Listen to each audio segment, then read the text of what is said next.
Orang yang masih melakukan perbuatan syirik, la in asyrakta la yahbatanna amaluka. Kalau engkau melakukan syirik, maka segala amalmu gugur. Macam pohon kayu kering, dihembus angin, maka rontok daunnya. Salatmu melayang, puasamu terbang, infak sedekahmu hilang gara-gara syirik. Maka jangan rusak tauhid la ilaha illallah. La ilaha illallah. Tak ada yang disembah kecuali Allah. Jangan persekutukan Allah, nak. Ini mentang-mentang orang hebat, terkenal, pejabat, berkuasa, orang kaya, gayanya pede luar biasa. Kenapa dia pede? Rupanya bukan bersandar kepada Allah, tapi karena ada rantai babi. Gayanya pede luar biasa, berani di hadapan orang, petantang petenteng. Rupanya di dompetnya ada keris kecil yang diambil dari jin, hantu, segala setan. Hai jin, tolong benda-benda gaib datangkan. Datang jinnya, what can I do for you? Kebetulan jinnya jin Inggris. Jangan minta kepada jin. Akhirnya dipakailah cincin yang di dalam batu cincin itu ada jin. Begitu diusap keluar dia. Itu Ustaz Somad pakai cincin. Saya pakai cincin, tidak ada magic-magicnya. Ini hanya sekedar suka hiasan saja. Mereknya pun Casio, kasih orang. Ustaz Somad, ya. Ustaz pakai cincin, ada magic-magicnya. Oh ada. Apa magicnya? Ini kalau dipakai duduk di rumah makan nggak bayar. Oh. Hebat Pak Ustaz, duduk aja, jangan makan. Jangan syirik. Jangan percaya kepada perbintangan. Adinda, mohon maaf ya, aku nggak bisa nikah sama kamu. Kenapa? Kamu bintangnya ikan, aku kambing. Apa maksudnya? Kamu kan Pisces, sedangkan aku Taurus. Nanti kambing sama ikan masuk angin. Masih percaya sama yang begitulah. Ingat, kalau sudah cocok, sesuai pinang dia, tawakal Allah. Bismillahi tawakkaltu ala Allah. La haula wala quwata illa billahil aliyil azim. Jangan syirik, maka rusak amal ibadah. Katanya Pak Ustaz, kalau kita beramal, nanti amal kita akan kita lihat di hadapan Allah. Betul? Faman ya'mal mithqala dzarratin khairan yarah. Salat sunatmu akan kau lihat, puasa sunatmu akan kau lihat. Itu berarti orang yang syirik juga akan melihat amalnya. Iya. Terus amalnya dia lihat tapi tidak bisa menolong. Mau?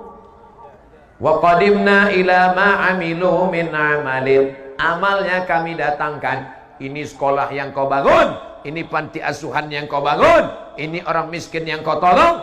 Faja'alna, kami jadikan dia haba'am mansura, seperti debu yang dihembus angin. Ambil debu, letakkan di tangan, hembus. Begitulah amal orang yang syirik. Maka jangan syirik. Kadang kita ini nggak mau syirik, cuman tergoda karena sakit hati. Hai Adinda, nikah sama abang ya. Apa kucing kurap? Kau mau nikah sama aku? Akhirnya marah. Marah itulah yang membuat orang jadi syirik. Minta kepada setan, minta kepada dukun. Diambil ludah anak gadis tadi, dibawa ke dukun. Cinta ditolak, dukun. Hai Pak Dukun. Kan ada lagunya. Hai Bapak Dukun. Tolong ini Pak, anak gadis ini sudah menghina aku. Aku nggak marah tapi sakit. Jadi gimana? Kamu mau nikah sama dia? Tidak. Najis nikah sama dia. Terus tolong buat dia tidak nikah sampai mati. Akhirnya Pak Dukun mengambil paku, dipakukannya ke pohon duku. Selama duku ini tidak mati, maka dia tidak nikah-nikah. Waduh, kan kasihan itu. Datang Ustaz Somad mencabut paku itu. Akhirnya perempuan itu pernikah. Enggak ada, ngarang aja.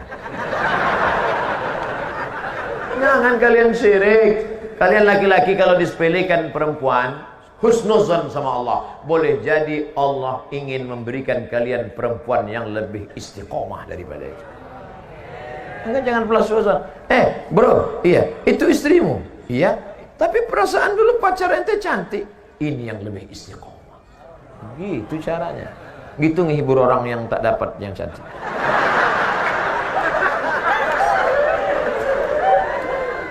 Seperti pergi ke dukun. Jangan pergi ke dukun. Kenapa tidak boleh pergi ke dukun? Ada orang sakit pergi ke dokter. Boleh apa nggak boleh? Boleh. Ada orang sakit pergi ke dukun. Boleh apa nggak boleh? Nah, bingung. Saya ulang sekali lagi. Orang memang kalau lama dengar ceramah bisa error juga. Ada orang sakit pergi ke dokter. Dokter spesialis kandungan, dokter spesialis kelamin, dokter spesialis jantung, dokter spesialis kulit. Boleh apa tak boleh? Boleh. Ada orang sakit pergi ke dukun. Boleh apa tak boleh? Apa bedanya? Dukun sama dokter kan sama-sama D. Dukun sama dokter kan sama-sama orang. Dokter tidak minta kepada setan, sedangkan dukun minta ke setan. Satu-satunya dukun yang tidak minta sama setan, dukun sunan. Lain daripada itu berteman dengan setan. Setan itu dulu teman kakeknya. Kakeknya ninggal, setannya hidup. Datang ke bapaknya. Bapaknya ninggal, setannya hidup. Datang ke dia. Maka jangan heran orang bisa berteman sama setan, setan yang dulu. Oh, aku adalah teman kakekmu dulu. Andai datang setan ke saya, aku adalah teman kakekmu dulu, aku ingin berteman denganmu, hai Abdul Somad. Nggak perlu, bro. Nggak perlu, najis teman sama ente. Memangnya teman ente banyak? Temanku sudah banyak. Berapa? Itu follower Instagram 6,2 juta. Saya cuma mau ngasih tahu aja. Oleh sebab itu maka jangan berteman dengan setan. Orang yang berteman dengan setan ada dalam Al-Quran Pak Ustadz, juz 29. Nama suratnya surat Al-Jin. Ya'udzuuna birijalim minal jin. Ada orang yang berteman dengan setan. Fazaduhum rahaqa. Mereka semakin jauh dari Allah. Yang malam ini masih ada hubungan dengan setan, putuskan MOU, Memorandum of Understanding between me and you. Waktu di Mina melontar setan pakai batu. Bismillahirrahmanirrahim. Bismillah. Coba tengok di bawah itu. Nanti kalau pergi umroh coba tengok di bawah tempat melontar jumroh. Bukan cuman batu, payung pun ada. Ada orang saking marahnya sama setan, sendalnya dibuka. Setan, kau dulu yang borong. Begitu pulang ke kampung, lanjut lagi hubungan sama setan. Kata setan, aku bingung nengok aja. Kemarin waktu di Mina, enteng melentar setan sampai ke setanan. Sekarang ente yang melanjutkan hubungan ini. Ente serius, kata setan.